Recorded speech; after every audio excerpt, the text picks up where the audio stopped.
Bueno, buenas tardes otra vez. Muchísimas gracias al Dr. Paul Berry por estar aquí, por ofrecernos no solo la conferencia inaugural, sino también la conferencia de clausura y el acompañamiento también en este proyecto. Permítame presentarlo. El Dr. Paul Berry, sus líneas de investigación estuvieron originalmente enfocadas en la tradición japonesa de los pintores letrados y sus relaciones con la pintura china. Esta investigación culminó en 1985 con su tesis doctoral que analiza la vida y carrera de Tanomura Chikuden. A partir de aquí, sus intereses se expandieron e incluyen muchos otros medios expresivos, períodos antiguos y modernos, así como estudios sobre cine.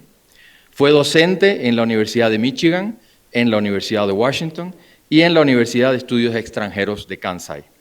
Hoy día continúa con la investigación y publica sobre un amplio número de temas. Lleva más de 35 años residiendo e investigando en Japón y en otros países asiáticos. Dr. Berry, it's a real pleasure to have you here in this opening ceremony, and I'll give you the floor.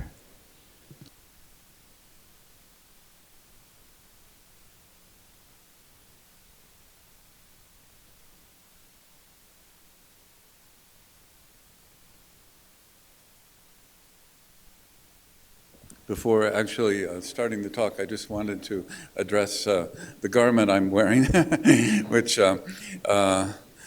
is actually Thai. It's not Japanese, but in my minimal research of this type of garment that's related to a kind of garment that is sometimes used in academic situations and celebrations in Thailand, and is constructed of antique Thai fabrics that have been rearranged into this type of garment. And in the spirit of bringing together different cultures, not just Japan, Mexico, but Americans, and bringing in a touch of Thailand is part of the sentiment behind this. In any case, first, of course, I'd like to thank everybody that's been involved in this whole project, because I won't name people because we've already had a wonderful introduction to the background of this occasion, but I just really want to say that I'm very hopeful that this is not a climax of something, but a beginning, as people have said.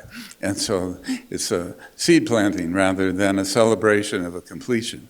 And so in that spirit, I hope to continue to think about things in this talk and several other things I'll be doing during these few days that will hope inspire people or help people to rethink things, because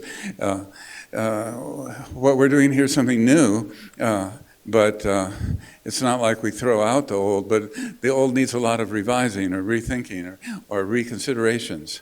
And it's in that spirit that this particular talk that I'm about to begin is conceived.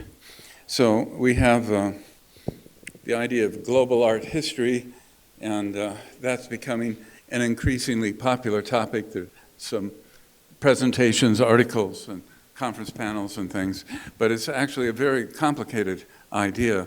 And the whole thing that we're trying to do here with Japan and Mexico is, of course, also very complex in terms of how to be successful about that. And in thinking about that, one of the things that seemed very important to me is what I call the decentering of the European traditions. When I say decentering, I'm not talking about discarding anything. Europe will always be extremely important.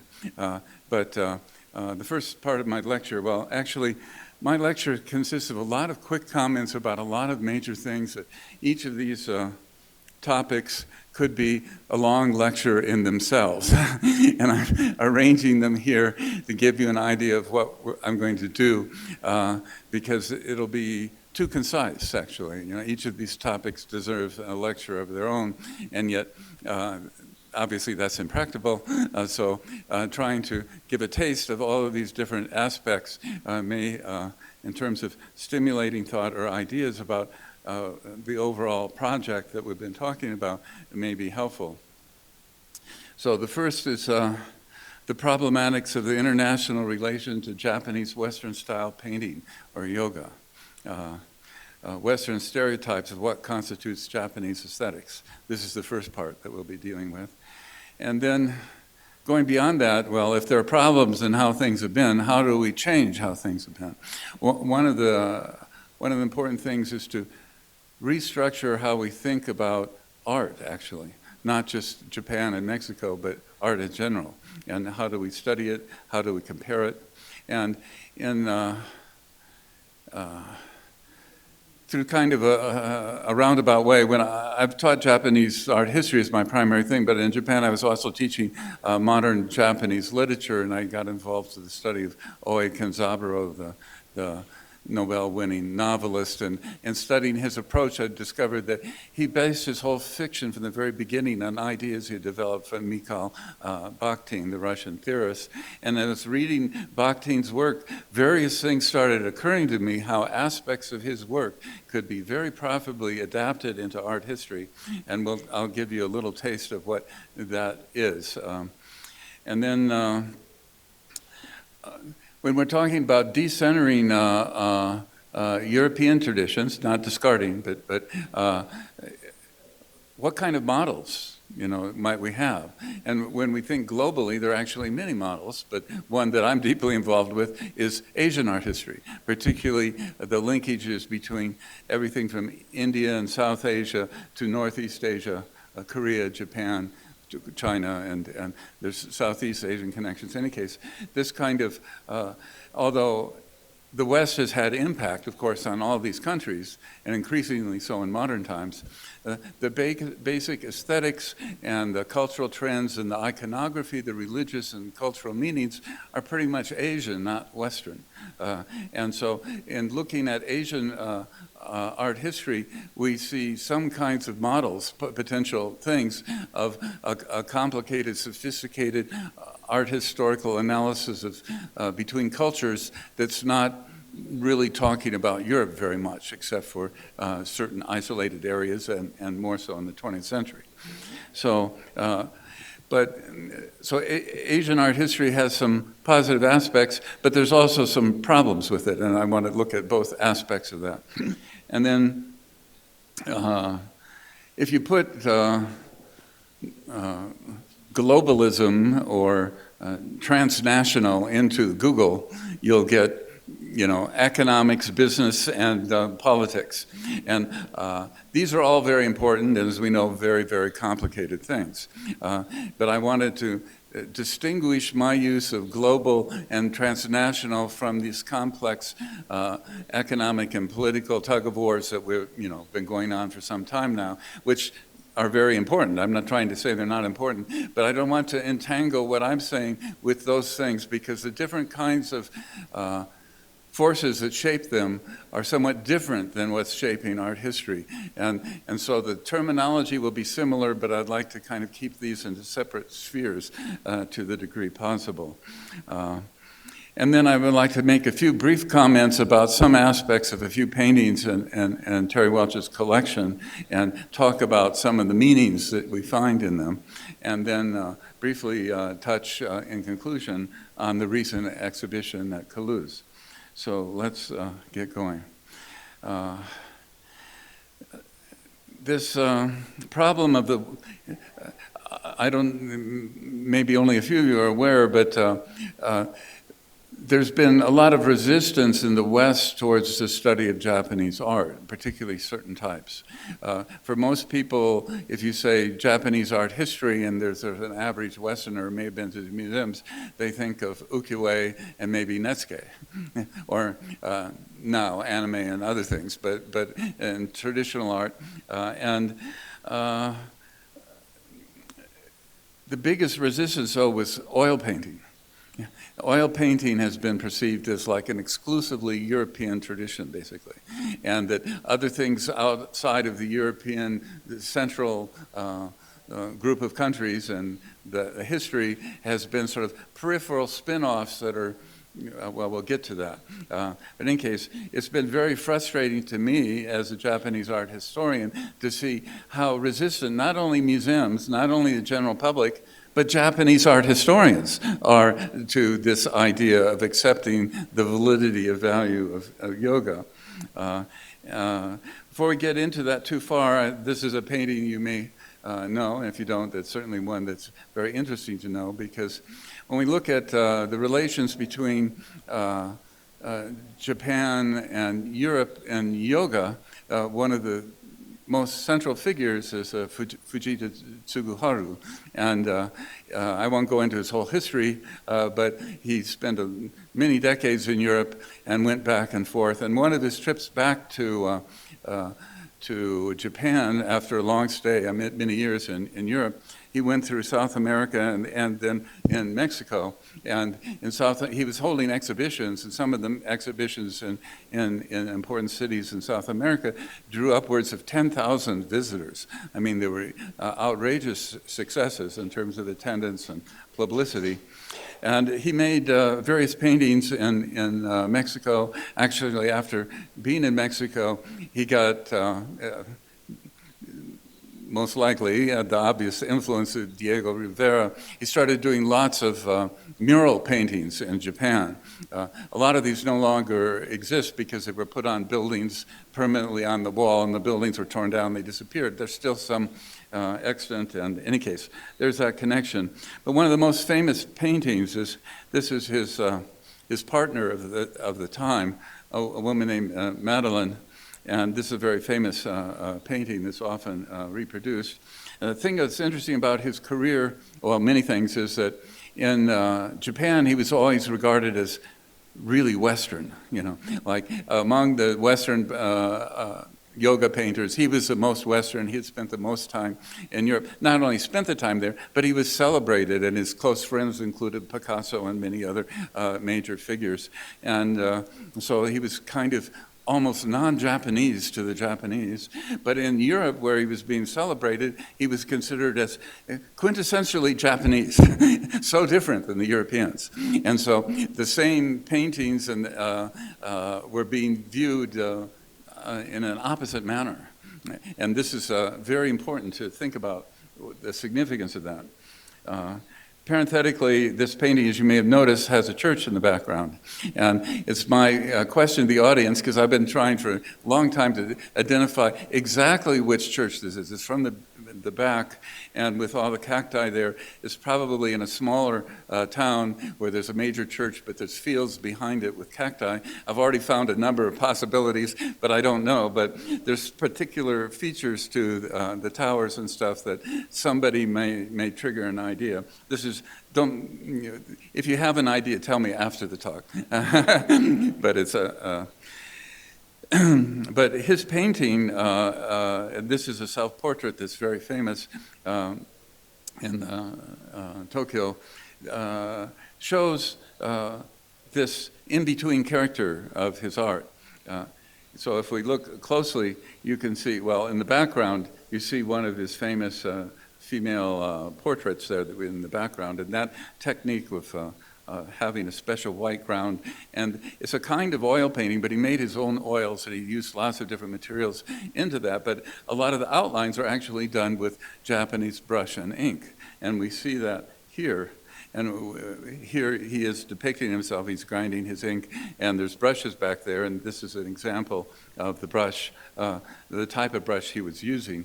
And this kind of thing was not noted very much in Japan, but hugely noted in Europe as what making his art so different than European oil painters, and so popular there. But my sense of frustration and awareness of how incredibly difficult it is to get Westerners to accept Japanese oil painting first happened with this major show in 1987 that was sponsored by the Japan Foundation and other groups. They brought in 50, 60 paintings by very famous people. They tended to be small, but they were well-known works. And I went to that show and was going around there, and I was already deeply interested. I'd already been living in Japan for a long time, seeing a lot of exhibitions of oil painting. But here, the scholars that were walking around, and almost everybody went to this show. So the scholars of the 1980s were there. I heard almost nothing but criticism.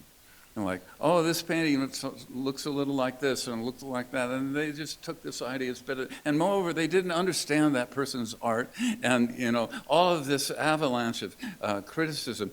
This was meant, the catalog, it was well done. The catalog had biography entries and careers, and for all of the artists there, and I was a little disappointed in the selection because my favorite paintings that I thought were most important by the artists, none of them were there. Partly, I think, it was a size thing, so they choose smaller works, but they're all high-quality works and well-known works.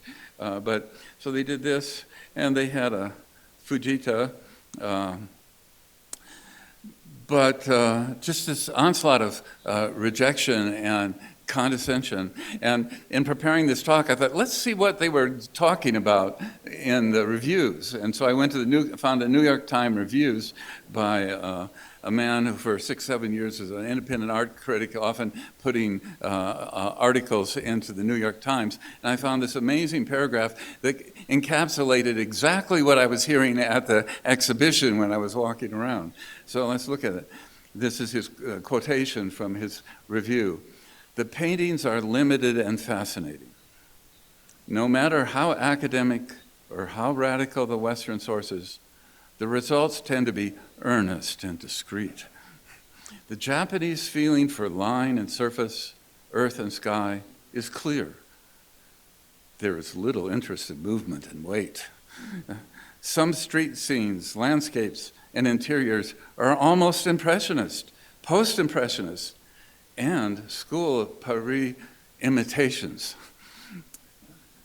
Little did he know that some of these people he was deriding were actually members of École de Paris. But, that's typical in any case.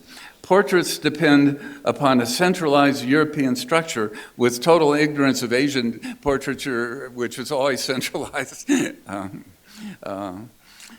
Japanese artists were generally uneasy with the nude. There was no tradition for them to draw on as there was in Western art. We'll continue with this, but I want to make a comment on this because it's a very common thing for Westerners to look at other cultures and say, those artists are uneasy with something. They're uneasy handling perspective. They're uneasy with the nude, or they're uneasy with this topic or that topic. But this, I would say, is not the artist's uneasiness, it's the speaker's uneasiness. It's a projection of the person looking at it who's feeling unease, looking at difference, and then projecting it onto the artist. So this is a very typical thing. And they were also uncomfortable with the literalness of history painting. No painting in the show has a pictorial and narrative sweep of Japanese scrolls. And here we also get the Orientalism that to be Japanese art, it has to look like the Edo period or earlier. Anything else is no longer authentically Japanese. And to cap it off, the title of this, "When Japan's Art Opened to Western Winds." Notice Japan is in quotes, which is, at first I puzzled over that. My only conclusion is is this the real Japan? Can we consider this really Japan? So what was this Japan that was open to Western winds? This is, in any case, comments almost identical to this was being expressed all over the place when I was walking around to the exhibition. There were even speeches being given, and yet the reaction was almost entirely negative. And yet this was supposed to be the opening of yoga to the West, where the quality works, a quality show, now we can talk about it. But instead it became more like a tombstone with now that we see it, we know we should ignore it or it's of no value and that sort of thing. So how do we overcome that? How do these things happen? And it's worth thinking that when European artists and culture looked at other cultures and borrowed things, there was none of this kind of, Van Gogh, of course, is famous for his influence from ukiyo-e, but we have Japanism in the 19th century and all kinds of not only adaptations from Japan, but from China, Picasso and others taking African masks and moving them into contemporary art of the time, and all of that being celebrated. And and yet a reverse movement was like critical. And here we have Van Gogh's very interesting version of Hiroshige's. Of course, he can't read Japanese, so he's putting characters in. That's why the title is not Shin Yoshiwara in the museum, but that's what he wrote here on the right-hand side, which is totally unrelated to this topic, but a very big popular theme in the West and in Japan. In any case, the unidirectional way where Europeans can adopt things and it's wonderful and it refreshes them and everything, when other people look at Europe and do things that's somehow immature or a copy or insignificant or they really don't understand it and this sort of thing. So these are the problems. And I conceive of this as like, it's not necessarily anyone's intention, but the actual structure of things has often been with Eurocentrism being like a solar system, where other cultures and nations are sort of swirling around the sun. The central source of gravity and significance that's illuminating the world is the European traditions. And so, as a metaphor, I think this is kind of the world that we still live in to a good degree. So when we're talking about decentering, we're not talking about getting rid of it. We're not talking about rubbing out history at all. But we're just saying the European traditions shouldn't be the sun in a solar system that everything revolves around. It should have a place like the other planets or other things where we look at the interconnections without considering it as being the ultimate determinator of aesthetics and value. Yeah. But how do we get there? It's not easy. And it involves a lot of changes in how we think about things. So this is where the idea of Bakhtin, so these ideas that I'm presenting are not Bakhtin's ideas. They were ideas that were developed out of Bakhtin's ideas. Bakhtin is a literature specialist. He's mostly talking about the development of the novel, and it said some very interesting things about language. But we can take some of his ideas and transfer them into what I call, and other people have used it, but slightly differently, interpictoriality. In literature, there's a often used intertextuality, which is something also very strongly connected to Bakhtin, where words don't exist in isolation. We all have our own associations. Cultures have their own. Like just being here with people from Spain and speaking Spanish in Mexico, noting that there's some words in Spain that are used in Mexico but have different meanings. And this is the intertextuality of words. And it's a natural phenomenon all around the world. And we have dialects even within the country and all kinds of things. But you can take this idea, which he calls heteroglossia, which is basically taking a word and saying it actually has all kinds of different potential meanings depending on the time period and who's speaking and who's listening. And but we can take that idea and move it into the visual world. So the idea of interpictuality arises as images exist in relation to other images. In other words, just as words have different associations in different cultures, images have different associations. And interpretations of works are developed with the interpictorial relations of the work and the viewer in the context of the matrix of other images. I mean, this is actually just very simple. You know, when just to take the idea of a cross, a Christian cross. You know, what does it mean in Spain? What does it mean in Japan? What did it mean in China? What did it mean in India? It's all different meanings, you know, and that's different because of the cultural context of the viewer is different.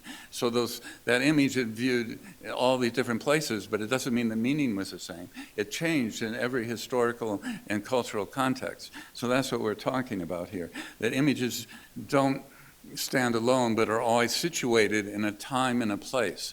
And not only the image itself, but the viewer. So if we think about this, we'll continue with this. So these images and how we feel about it, viewers aware of it, shift over time. New images, new styles, movement of images from one culture to another. All of this keeps shifting. And it means that there's many, many interpretive possibilities for any symbol or any a particular type of image.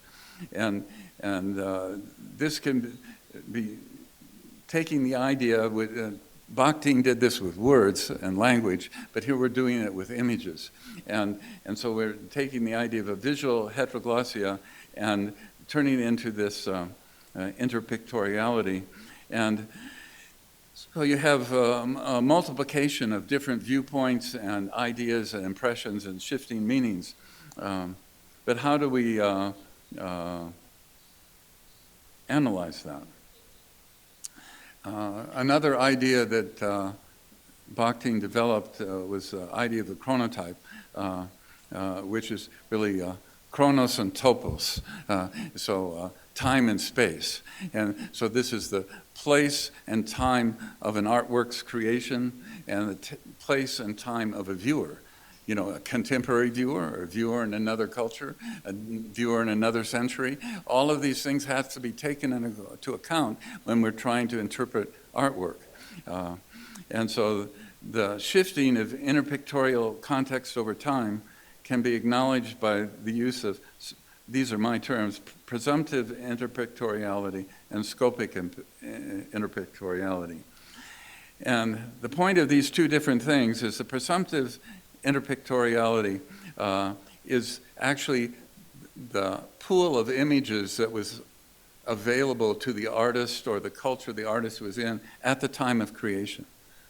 You know, and so when we're analyzing that artist's work, it's important to know what they knew. But if we think of, oh, there's a painting that was 100 years older, that can't be affected by that. Or if it's taking place in another part of the world that they could have no contact with, then that's excluded. And so when we're trying to look at any particular work, we have to have, and I call it presumptive, actually. In intertextuality, they often say obligatory, but that's too strong a word because there's always a certain guesstimation involved in history. But you do research and you try to establish what did this artist have access to? What might they have looked at? What were their friends doing? What was popular or unpopular at that time? That establishes the visual comparative context for that artwork. But we also have to do it for the viewer. Because so many art historical studies assume the contemporary context and say, oh, this painting is ugly or is beautiful, but without any, they're using the context of the speaker. And any person's idea of what's beautiful or ugly depends not only on the person, but on the country and their time period. And so taking our values now and projecting into the past is only to misunderstand the past or misunderstand another culture. And so it's only by doing research and separating these things to a degree that we can have a sense of improved understanding and improved sensitivity to these things. What I'm talking about is actually describing the problem that I've just talked about with Westerners with yoga, because Westerners are not doing this. You know, they're not understanding the culture it's coming from. They're taking their idea of West and just dropping it on Asia. Actually, there was a very prominent theorist, he was a very nice guy, very interested in Asia and Japan, who gave a class at a university I was teaching at as a guest lecturer and said, all the art is Japanese and all the theory is Western. Perfect match. And he had no concept that theory, too, is not culturally neutral. All theory and ideas and philosophy and religions come out of cultural contexts. And so taking Western theory and applying it to other cultures is possible, but not by just dropping it like a net over a table. You have to really understand what you're doing.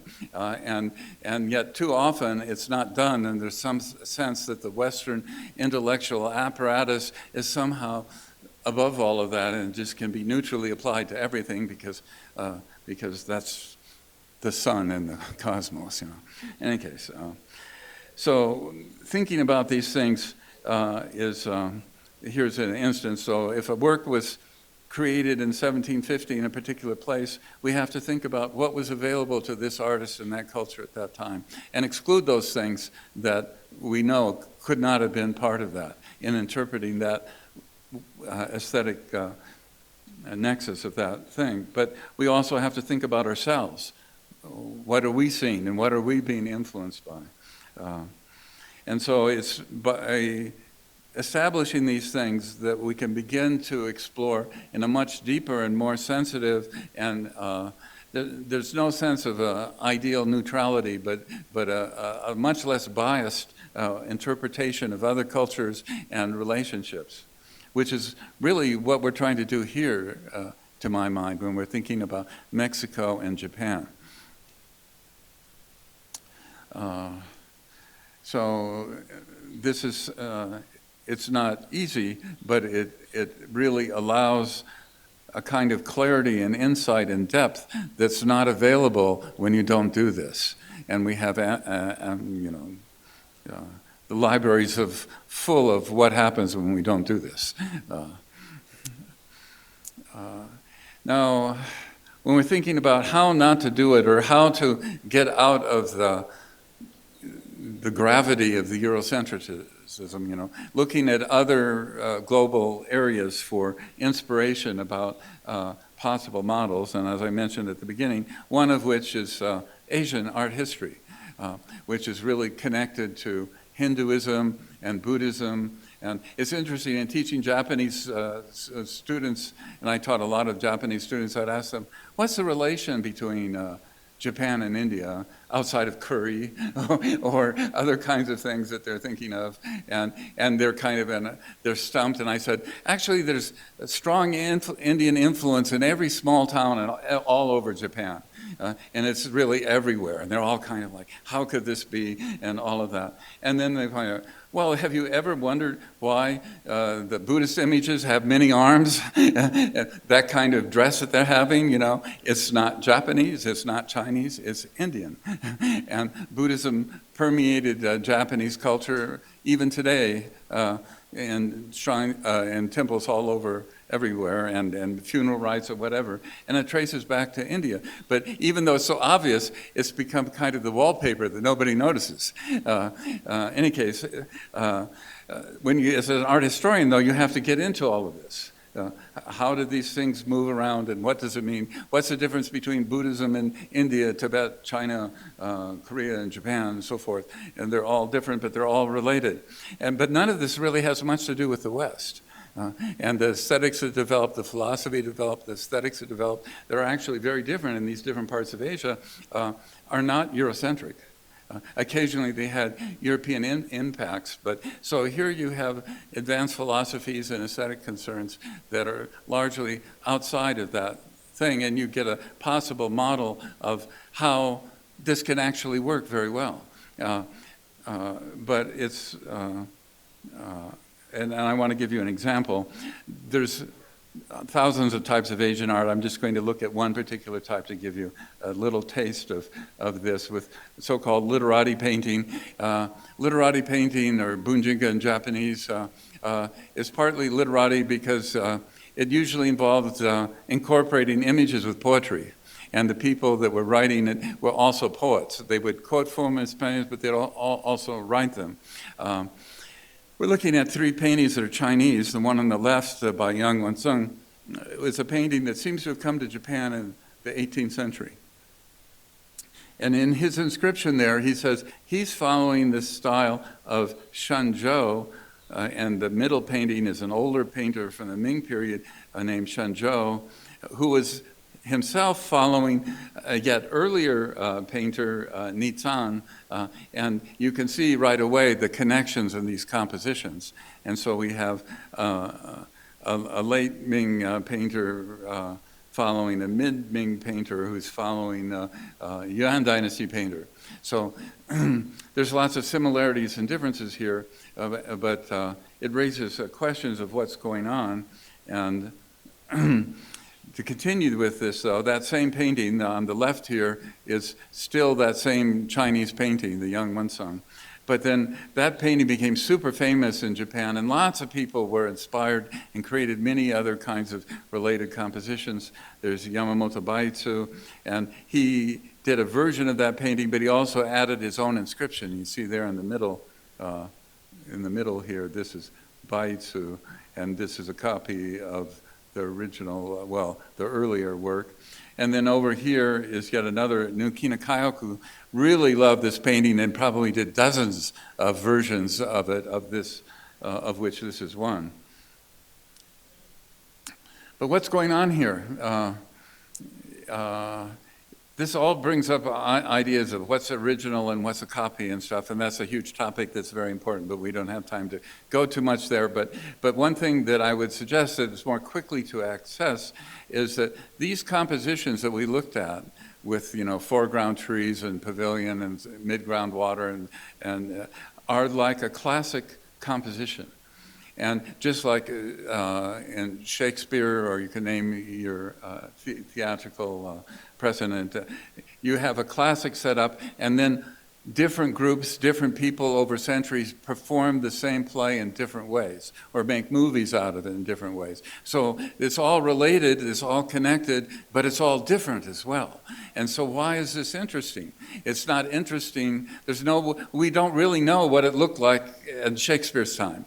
We can make an imitation Shakespearean theater like we have in London, or do kinds of things, but we actually really don't know. We can't recreate it, but we can recreate all kinds of things, and we can create. So the idea of what's original and what's a copy, there's actually originality to every performance of Shakespeare. And it's true with these paintings as well.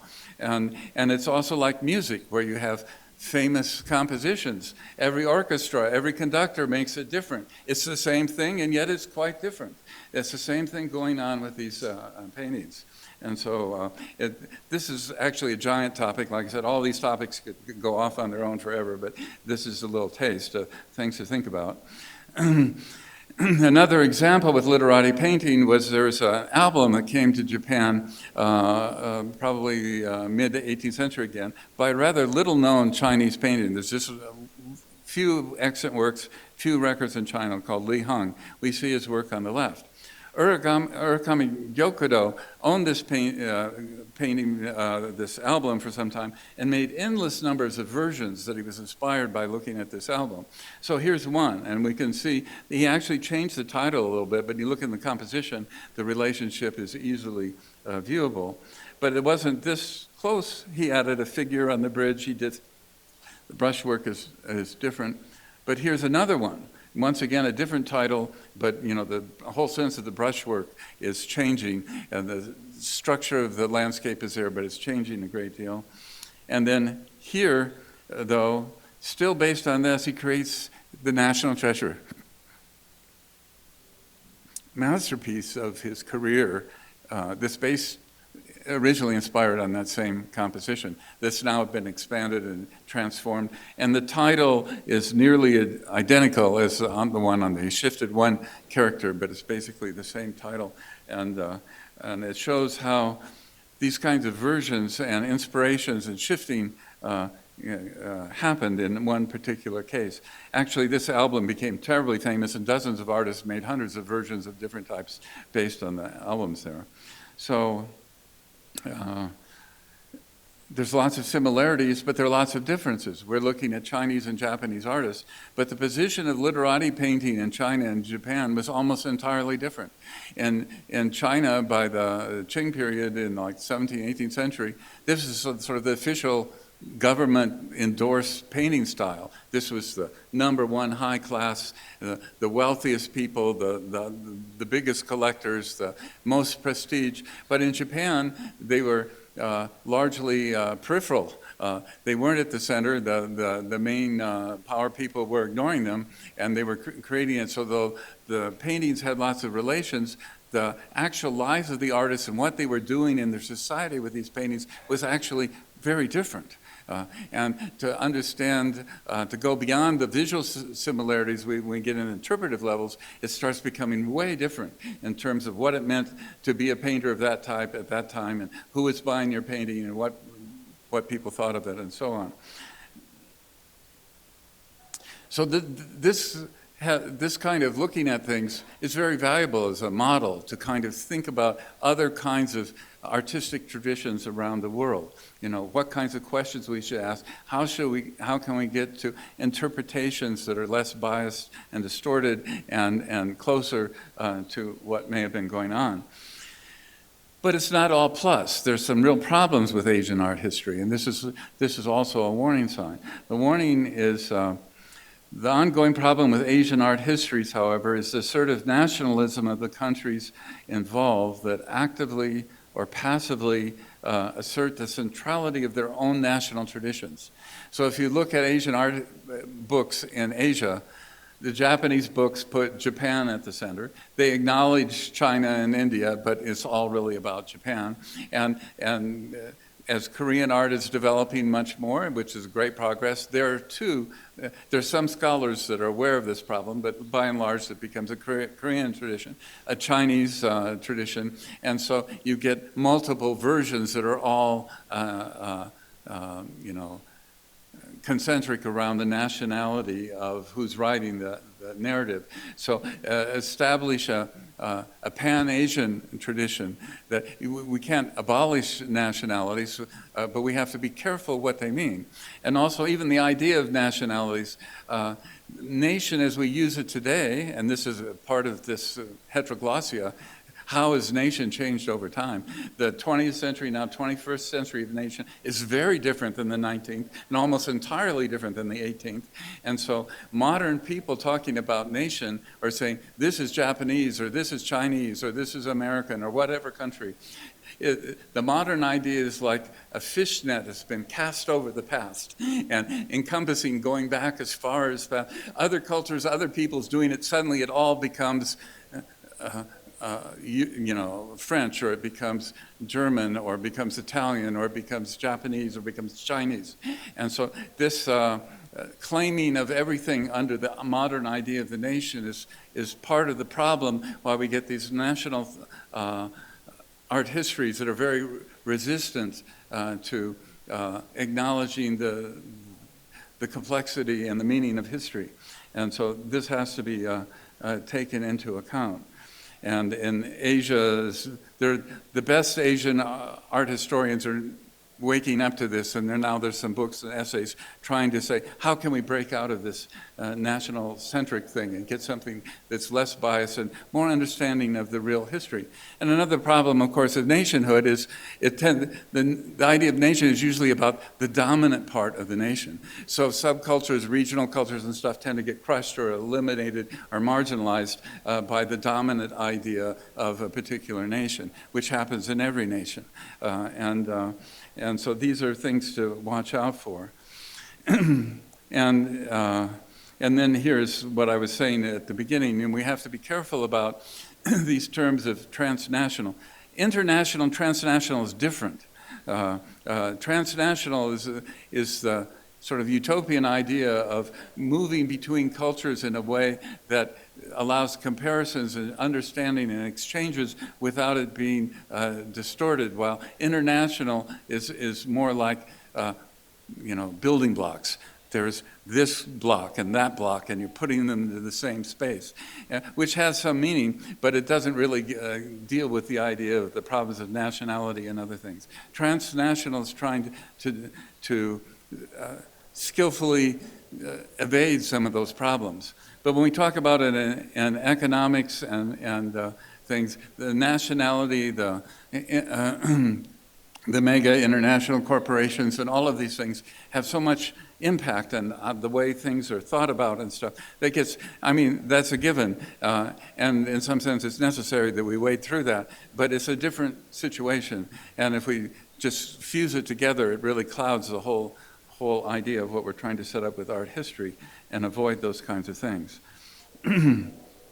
Moving to looking just at a couple of paintings from Terry's collection. Here's two paintings by one of the really outstanding painters of the, he lived well, he lived in 1969, but the peak part of his career was really at the end of the Meiji and in the Taisho era into the early 30s. And this is an interesting comparison because for the time they were both kind of avant-garde Nihonga paintings. The way the compositions are set up, the kind of brushwork, the boldness of the images are all new at the time, and he was celebrated for that. But on the left we have a vision of Mount Fuji, sort of the classic modern image of Japan, Mount Fuji imagery goes back for at least 1,000 years, so it's an old image, but its idea of being Japan, representing not that area or that mountain, but Japan as a nation is actually a fairly, 150 years or so, even though imagery goes way back. But the imagery had shifting meanings, and this is why it's important to not just take the meaning today, but to unpack what it meant in previous periods. In any case, he's done this, and it's a Fujimode where you hardly see them, but there are people dressed in white doing a pilgrimage to Mount Fuji, which was a sacred mountain, and there were pilgrimages to it. But on the right-hand side, we have the Yangtze River in China, and we have a totally radical interpretation. He, like most of the major Nihonga painters, made many trips to China, and so partly it's based on actual observation. The boats and the kind of clothing and the houses in the back were actually the kinds of houses and boats that he saw there. But he didn't see pink ground.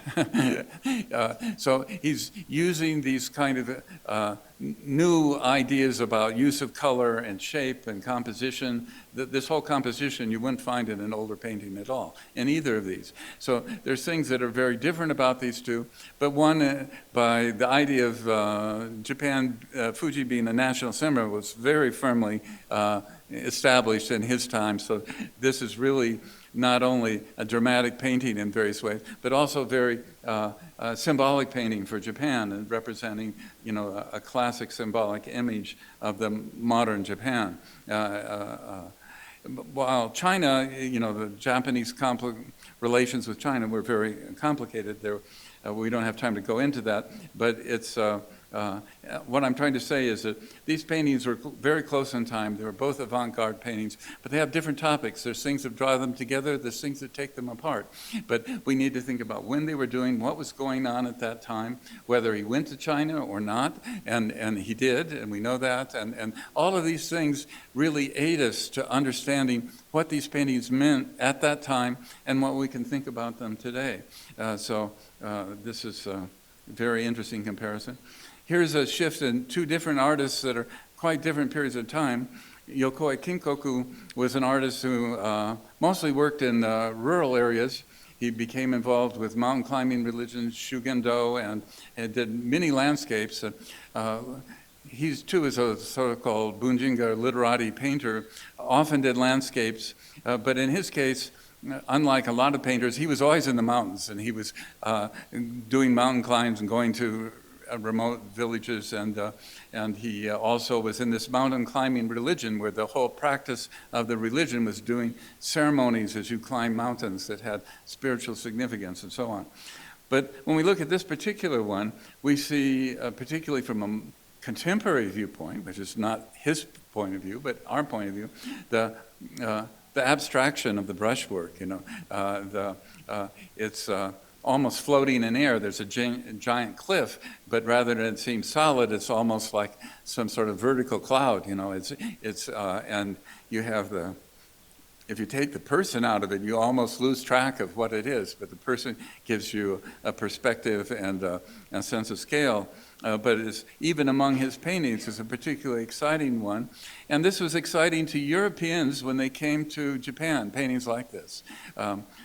European oil painters coming to Japan, what did they praise? They didn't praise the Kano school, they praised literati painting, because they looked at this kind of brushwork and said, wow, we're doing, kind of new ideas of landscape and getting very abstract and stuff. And we're thinking this is new now. And here's a man doing it in 1810.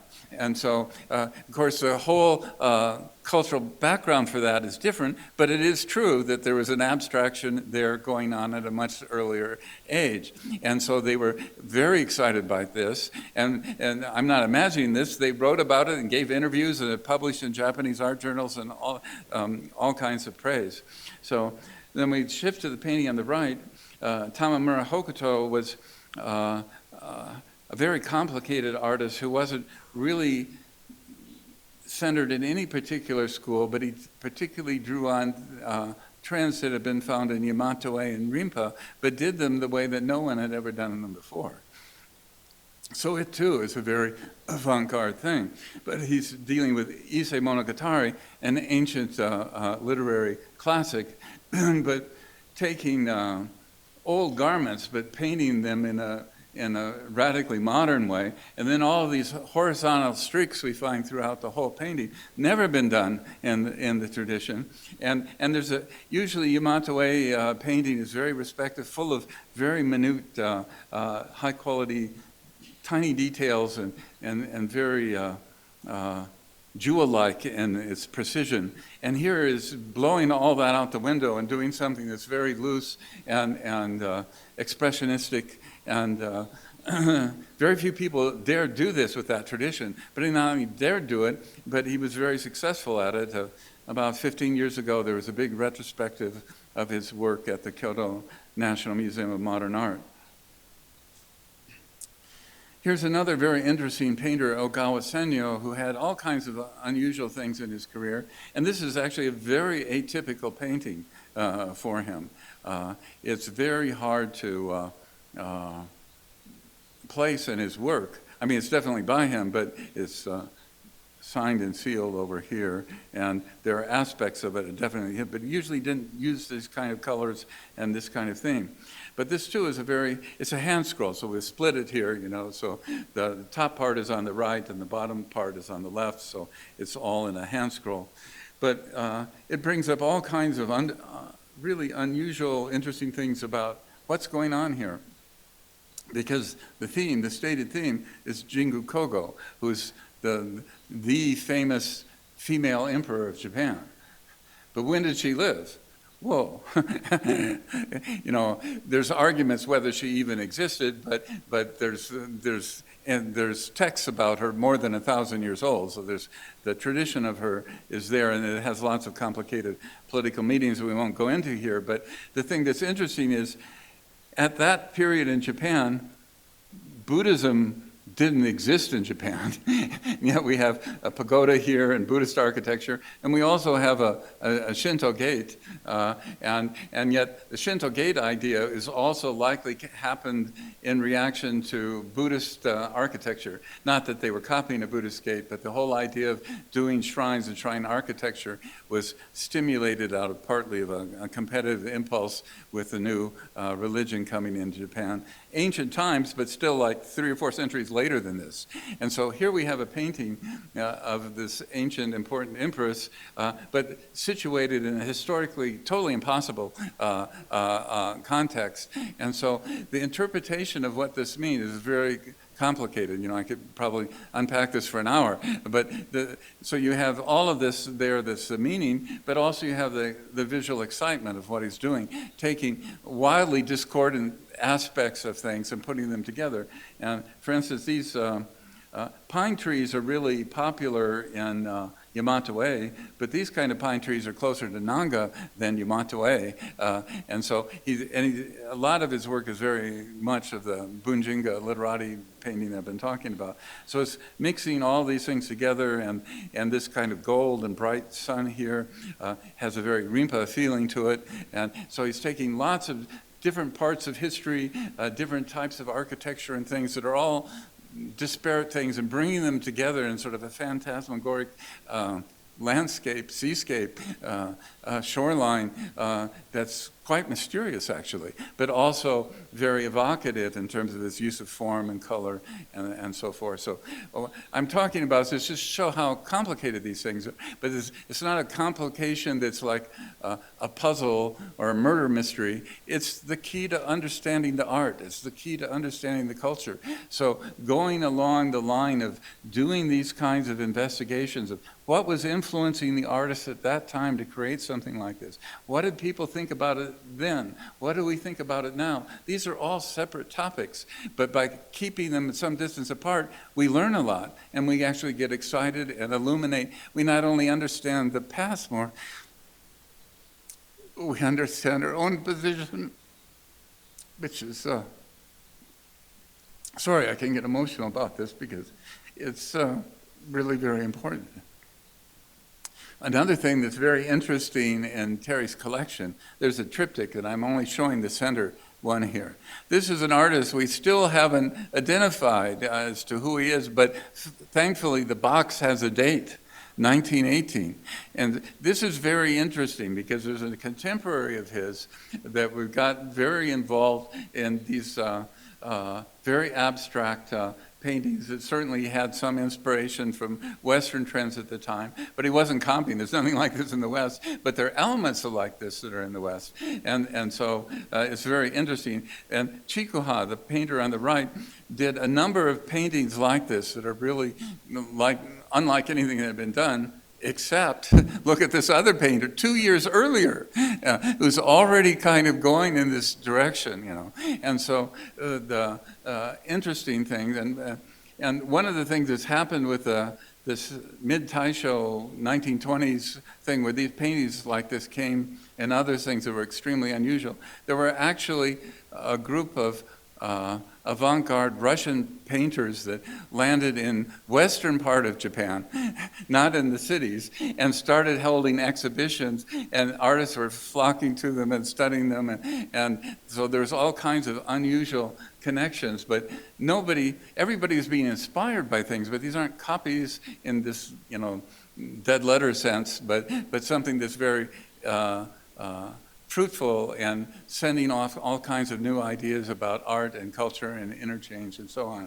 So these things are all bound up in some of the works that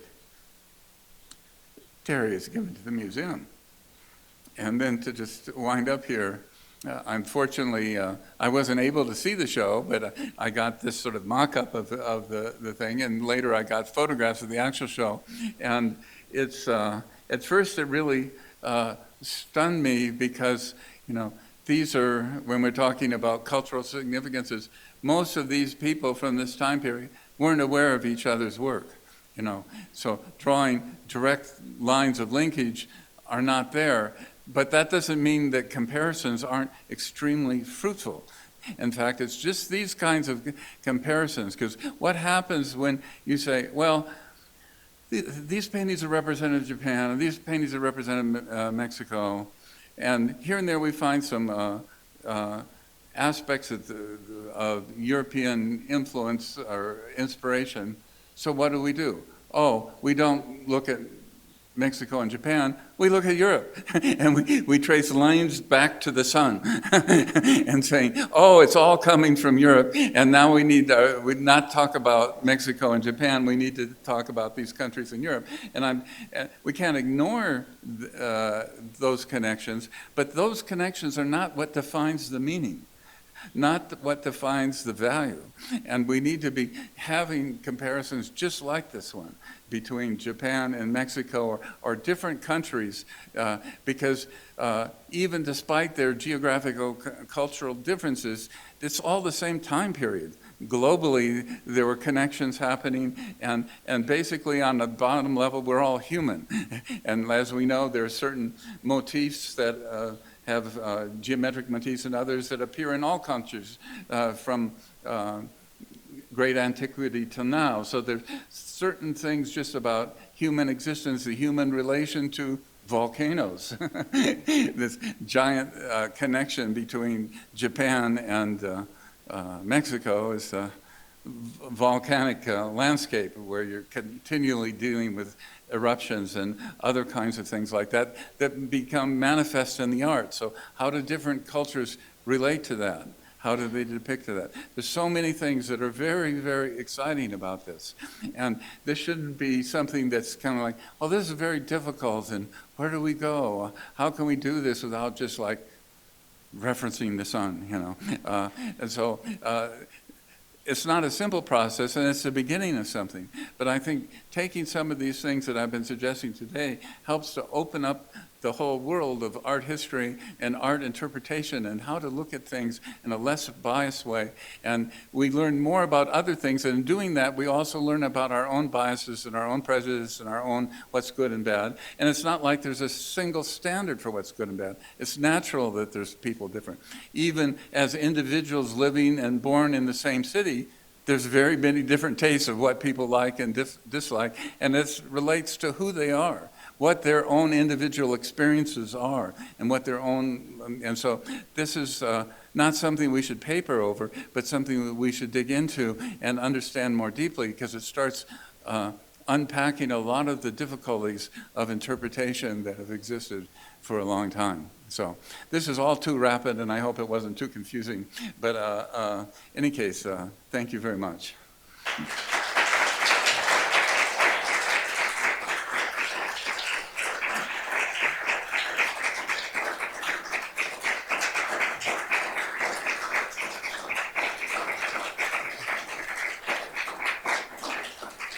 I'm also happy to have questions of any kind, so we'll have it. Unfortunately, my Spanish language proficiency is an ENSO.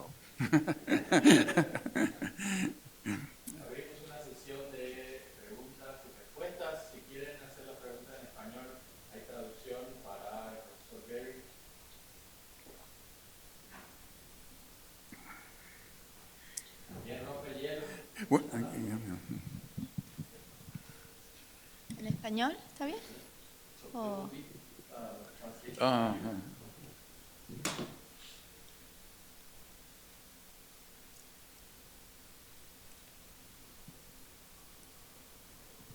Okay.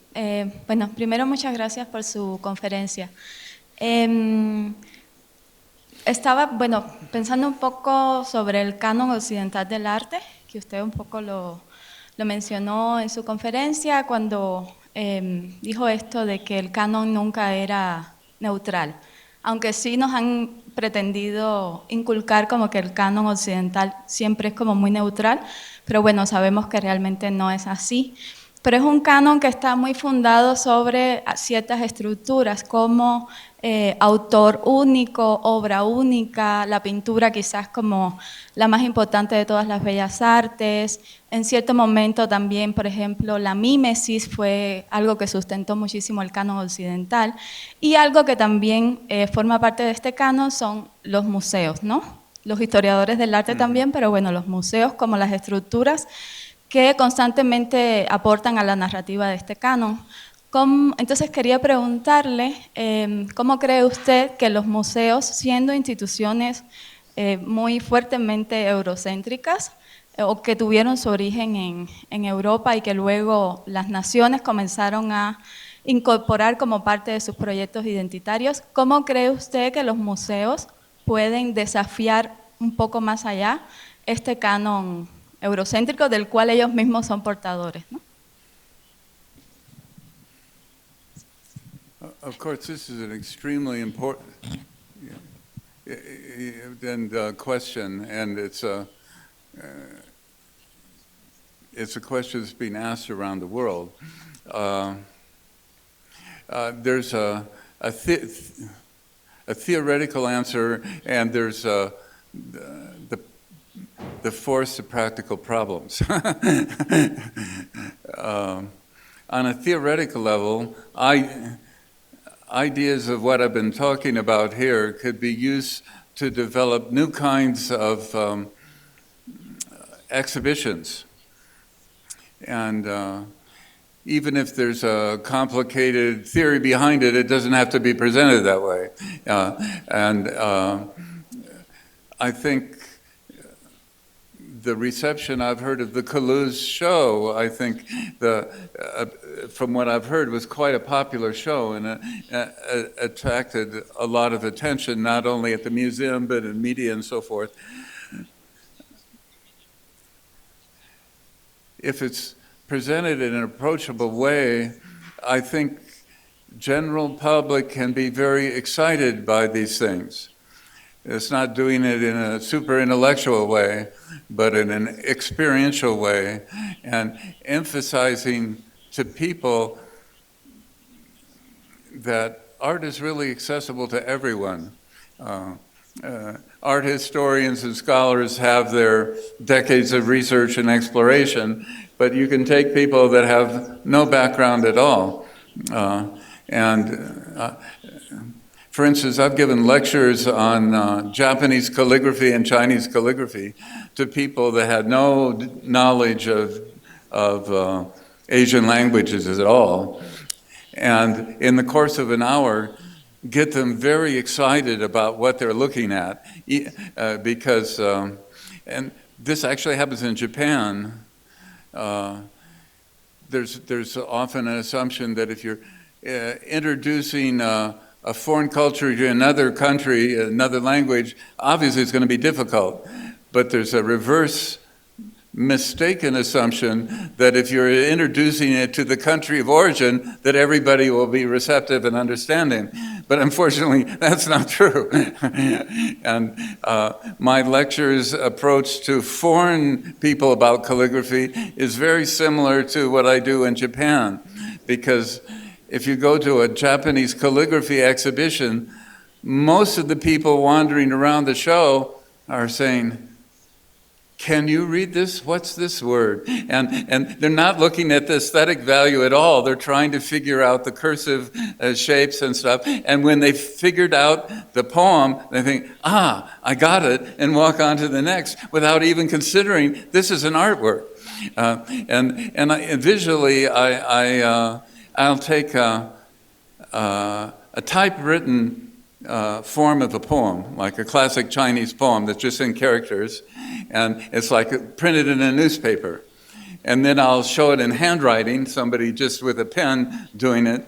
And then I'll show a famous calligrapher, or maybe 5 famous calligraphers, all doing the same poem, and they're all entirely different.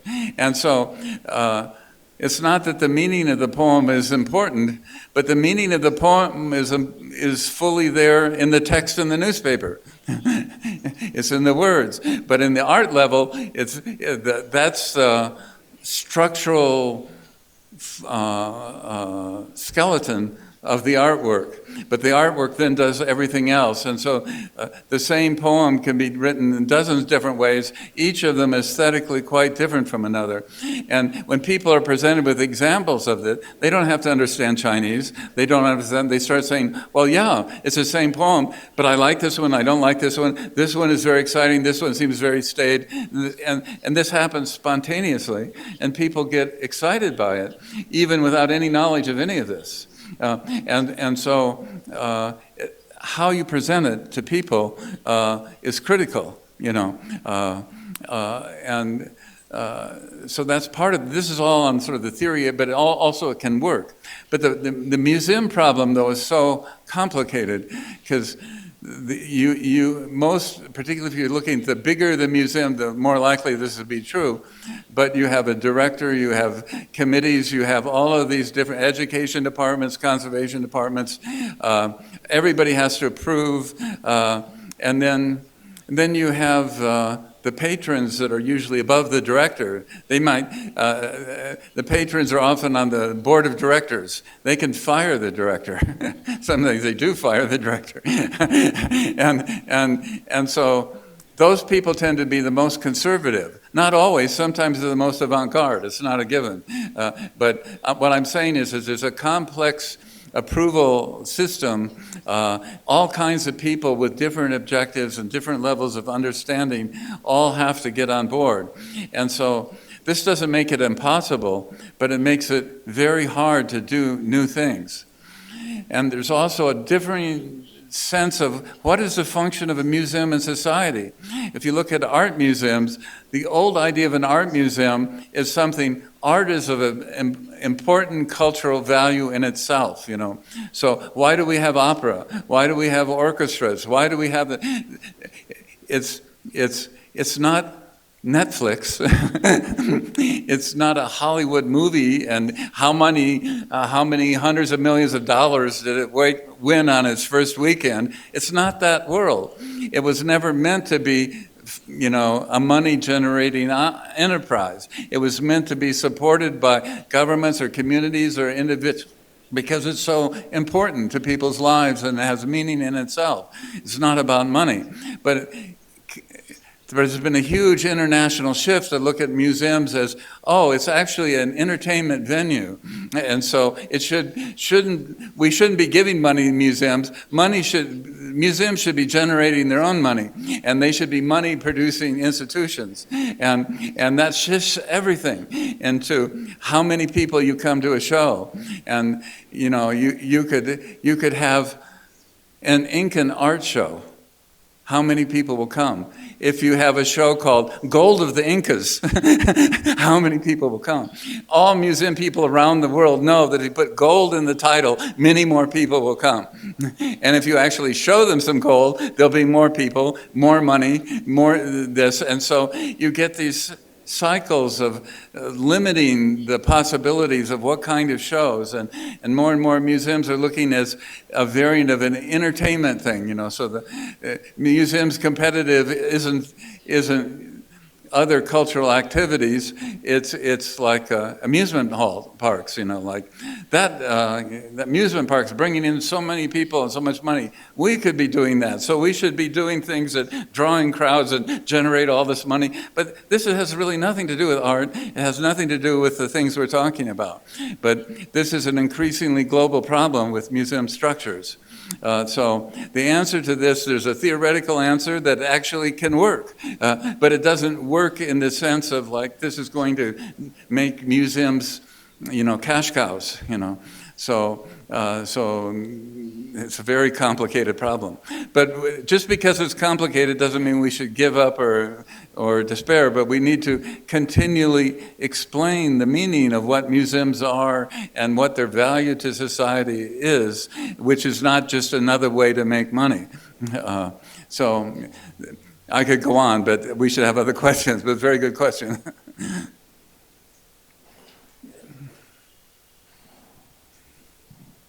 Thank you very much for your very inspiring lecture. Now, I just want to suggest you about the church which appears in the Fujita's It's not translating. The church in Fujita's painting. In the church in the Fujita's painting, I suppose it's Santa Prisca in Tasco, backside view of Santa Prisca Church, because Fujita visited Kitagawa Tamiji, who were living there, and I have some idea that it looks like, but of course, there are many churches in Mexico. Santa Prisca Church in Tasco. Okay. Because he would have likely visited, yeah, like you're saying, you know. It was on, we have a route that he went through, but we don't have every place he stopped. So this is, I want to pursue this. Thank you. Thank you very much for a very inspiring talk, Paul. And I would like to ask you about what you were touching a little bit just before, about the national schools and identities, especially in contemporary Japan, like how intertwined are the artistic schools with the national politics of each cultural unit in East Asia, in the sense of the kind of shows that you can see in Japan, with the statistically, how there are many, many more shows in Japan about Japanese art, obviously because there are lots of Japanese art as well, but then there is behind as well a sense of it's going to be a successful show behind, lots of people attending, but then you are catering to the kind of artwork that they are expecting from. And then that's perhaps when sometimes museums are betraying a little bit their mandate, what they should be doing, right? So I would like to see if you see any change on this kind of nationalism, academic nationalism, or the way they are framing their own art historical discourses. Because, for example, if you go to China, you have the exactly opposite. They are framing a lot of Chinese national 5,000 years history of Chinese art and identity, and they are creating very antagonistic kind of discourses when, as you've been telling us, they are intertwined, they are linked, they are based on each other sometimes, many times. So I would like just perhaps if you can reflect like your thoughts about it. Thank you. Yeah. Well, this is an excellent question. The unfortunate part is to give a quick answer would probably take 2 or 3 days. So I'll try to sort of pick and choose a couple of things that are sort of related to what you're talking about. I've lived in Japan off and on for a long time. I first came in 1971, and I was studying Zen at the time. Now, in the total time I've spent in Japan is about 38 years. And I've been living there continuously since '95, but before then I had repeated periods of 3 years here, 3 years there, 6 months here, and so on. And so I've seen lots of changes in the area that you're talking about. Some of them I'll be addressing in the next lecture about the art markets in Japan, which strongly relates to what you're talking about or asking about. But one thing that's very important in this regard, and this is starting a little distance from what you're asking, but it's actually leading there, is that if you look in the art book publication and the number of shows that were happening and the kinds of shows that were happening in the 1970s, the 1980s, and then into the 1990s, things were changing. But after the 1990s, things started rapidly changing in a rather dramatic way.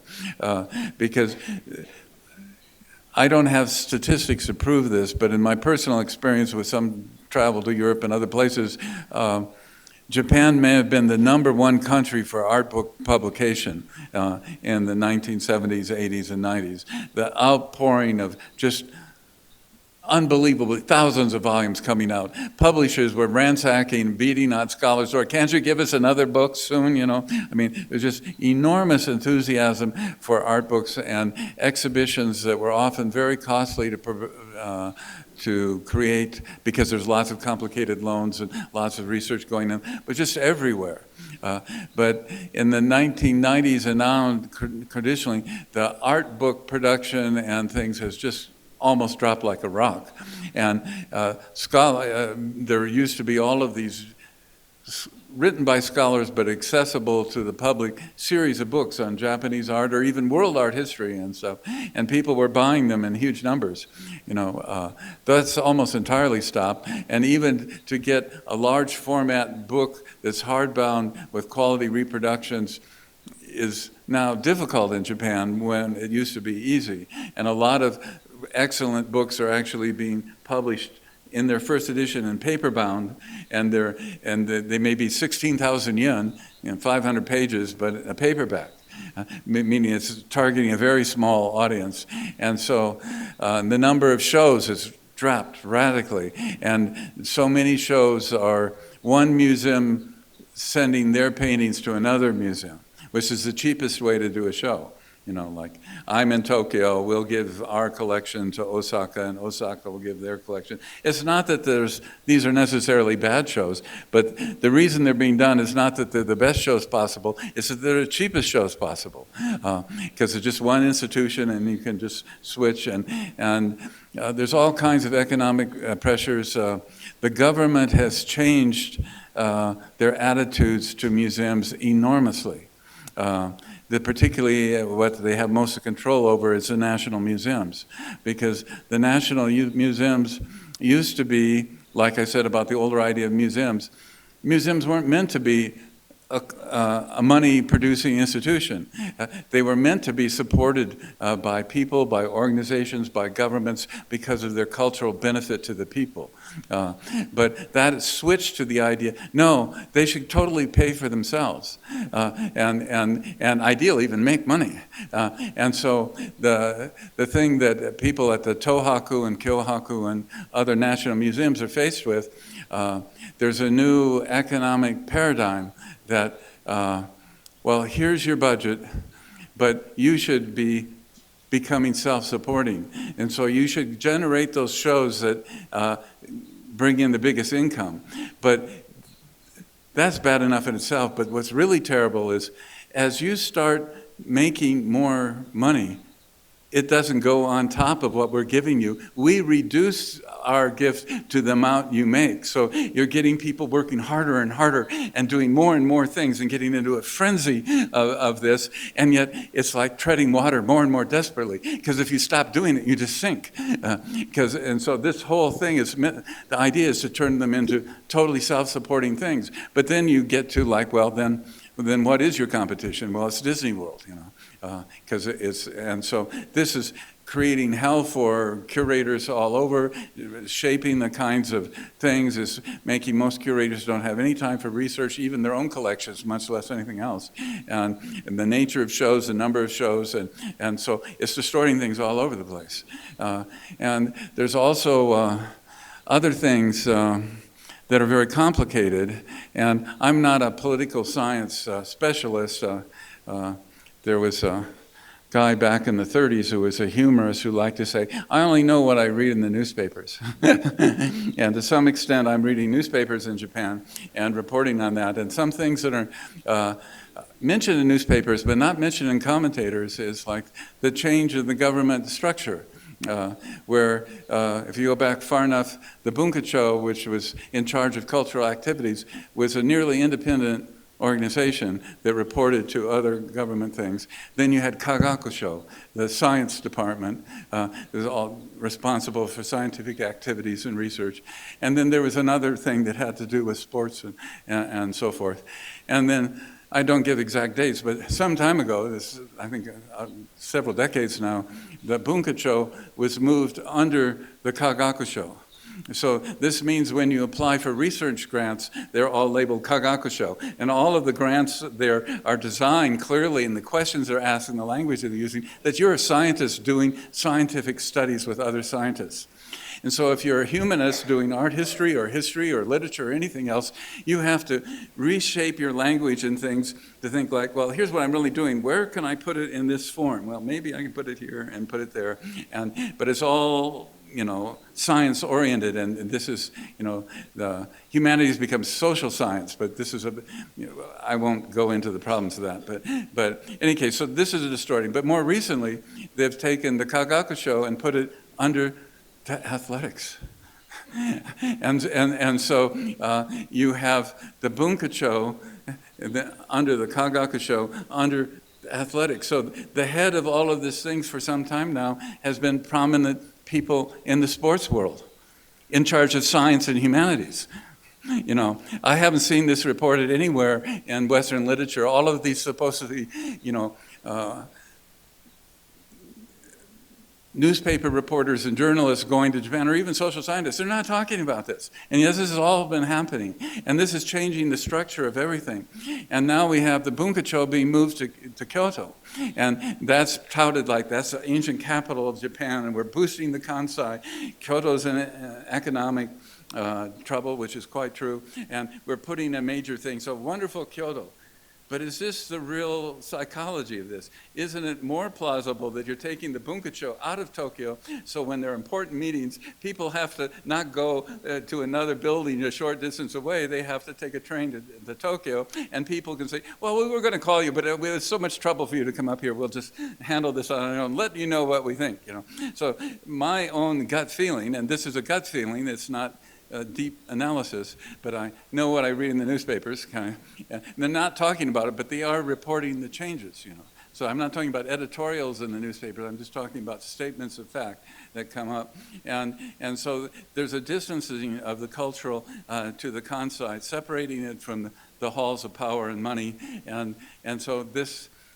Again, a real answer would go on for another day and a half or so, but this gives you some of the shifting and changes. But also, if any of you are interested in this, please come and listen to my talk about the art markets in Japan, because that's been radically transformed. Just one little teaser about it. One of the big engines for art in Japan, particularly in the 20th century, has been the tea world, the Chanoyu world, the different Urasenke and Amota Senke and stuff. They had an enormous financial and political prestige during a long time. That's evaporated, and they were actually kind of a pyramid organization with millions of people paying fees that were all going up to the Iamoto at the top and whatnot. But in any case, the pyramid thing that you could easily criticize, but it also was funding craftspeople, it was funding exhibitions, it was doing all kinds of things. It was also, politicians used to go, if you go back 30 years ago and it's New Year's Day on TV, there was always who was at Urasenkei's, Hatsugama. The prime minister was there, a lot of the important issues, and it was all noted. Now, people don't care anymore. It's not part of the news, And their massive financial base, it was a pyramid, it's more like a telephone pole now. And so all of these things are changing, and it's having huge impacts on cultural worlds, museums, and actually art and craft and all of this. And we'll talk more about this in the next lecture. But.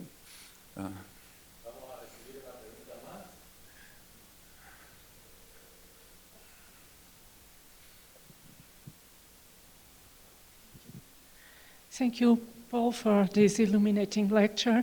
My question is perhaps a too broad a question, but I was wondering, in your opinion, to what extent the introduction of the concept of Beaux-Arts, fine arts, in Meiji, Japan, had an impact in the production and reception of some of the paintings, and eventually in the appearance of some museums in Japan.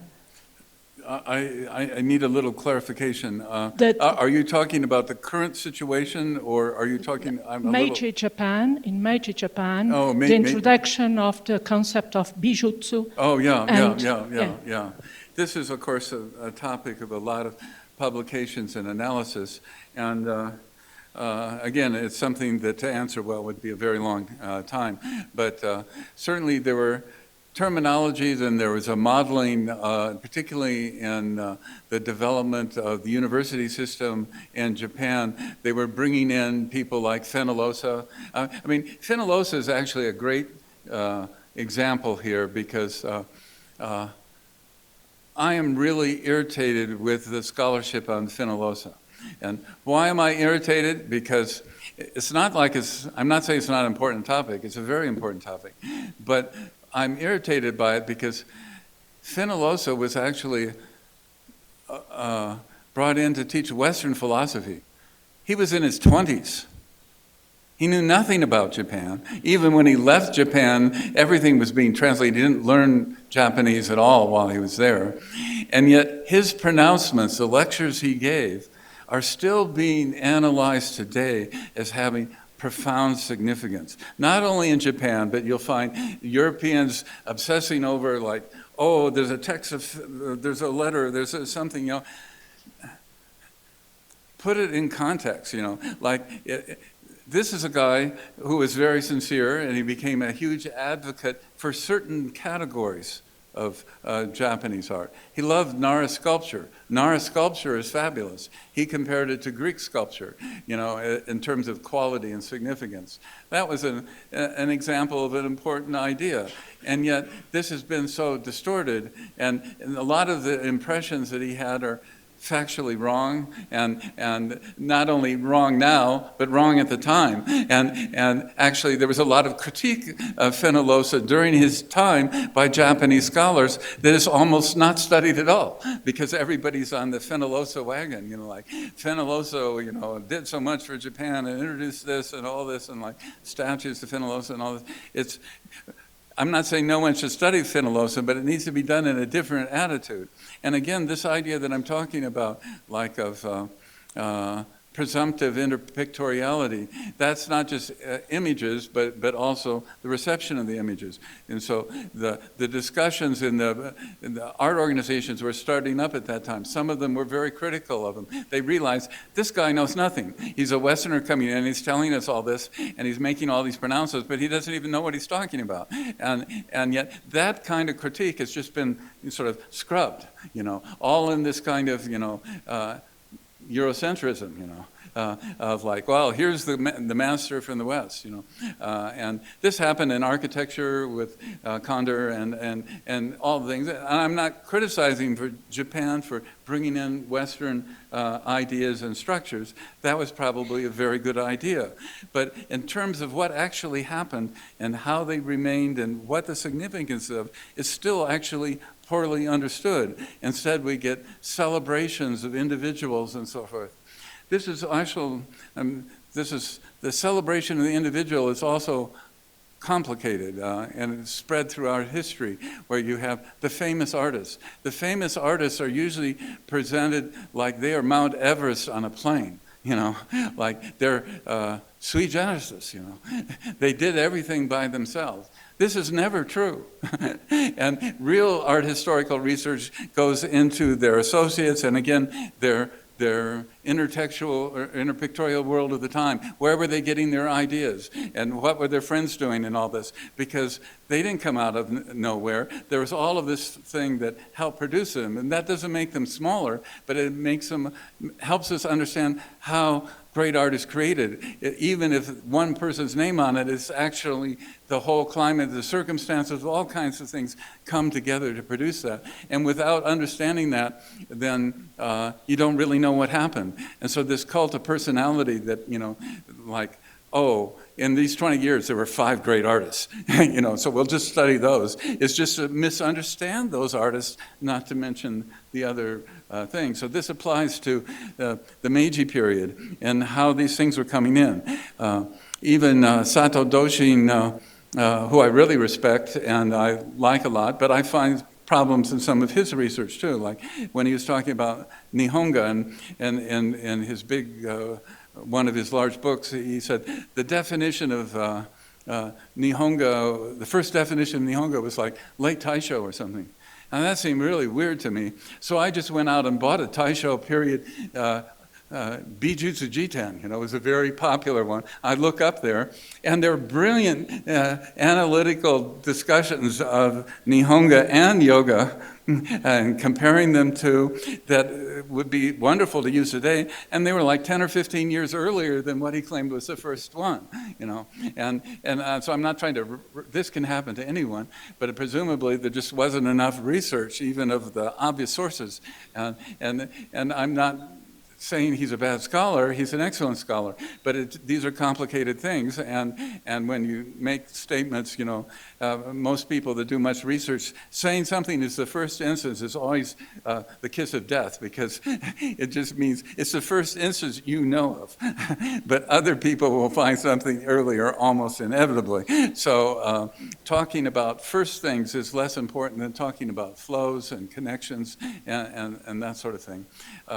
So the Meiji thing is still, well, actually there's a Meiji show. I don't know, there's just the second big Meiji show is now moving around the U.S. There's a big catalog. Excellent choice of examples, but I haven't read the catalog carefully, but a quick look at it made me feel that although a lot of the comments they're saying are quite right, it's really, to call it a Meiji show, I'd say it's a Meiji show in the West. Because it's really not what happened in the Meiji period. It's what happened in the West and the reaction to certain things that came from Japan in that. So in other words, that whole show is a very Orientalist project. Not by intent, but just because that's what was happening in the Meiji period in the West, and the objects are from Western collections and reflect Western taste at that time. This is pretty obvious, and maybe the authors thought it was too obvious a comment, but really it needs a lot of emphasis, because if you really know Meiji art, this is just like a thumbnail.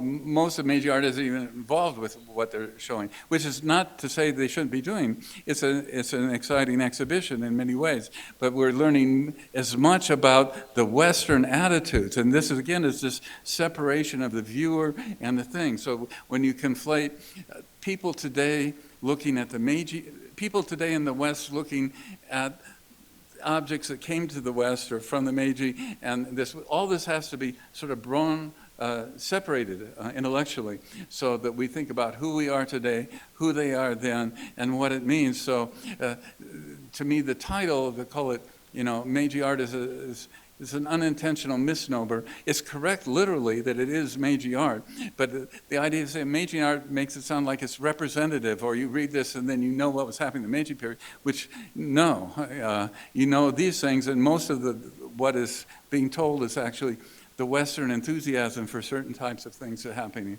in the Meiji period.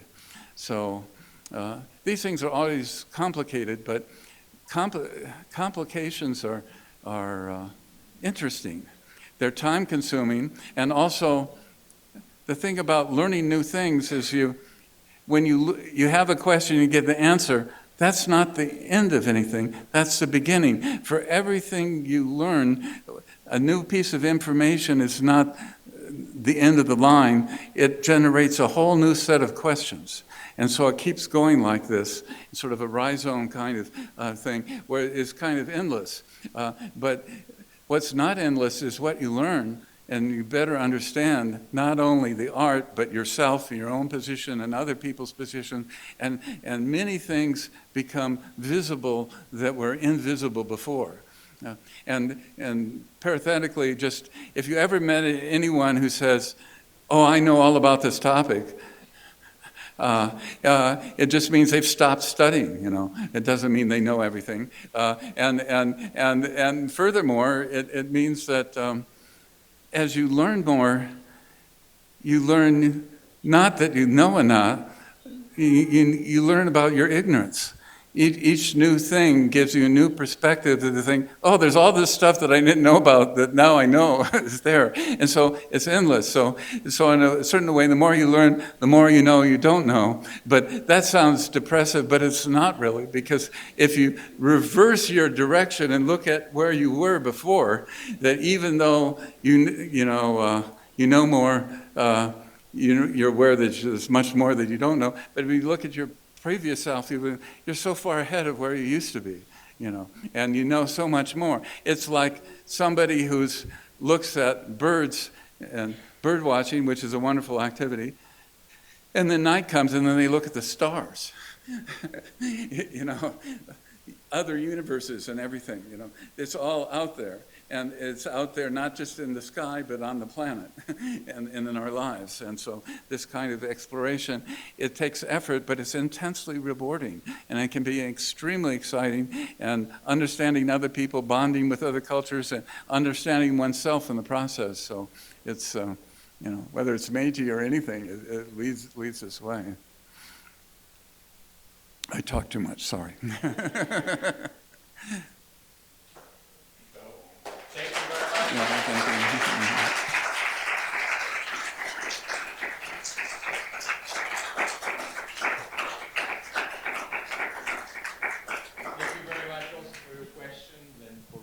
For being here. Thank you very much, Dr. Berry. And so we will wait for the other talk on Tuesday. There are a lot of topics also to be discussed. Thank you. Thank you. Muchas gracias a todos.